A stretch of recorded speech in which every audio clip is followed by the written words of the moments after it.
Jira is a proprietary issue tracking production developed by Atlassian that allows bug tracking and agile project management. So if you see that what Jira is or Jira Atlassian is, so you can define that it's a tracking tool which is been developed by Atlassian that allows bugs tracking and agile project management handling. Jira helps term plan, sign, track, report, manage work, and bring team together for everything from agile software and development and customer support to startup and enterprises. The production names come from the second syllabus of Japan, who announced as the Chlorilla.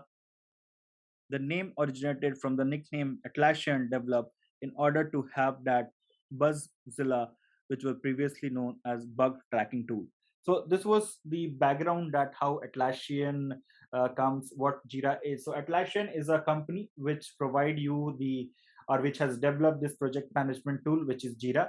So Atlassian is a very good company, and after having development of this particular tool, which is Jira, they made sure that everything is on track and things should be fine. So it's a very important project management tracking tool, and it has worked in a larger sense also. So larger sense in the sense that it has been there for a lot of time, and right now this particular tool Jira has made the project management really simple, because you can do everything out here. I mentioned that it is used to help term plan, assign, track, report, and manage work, right? So you can do all these activities if you are using a Jira Atlas.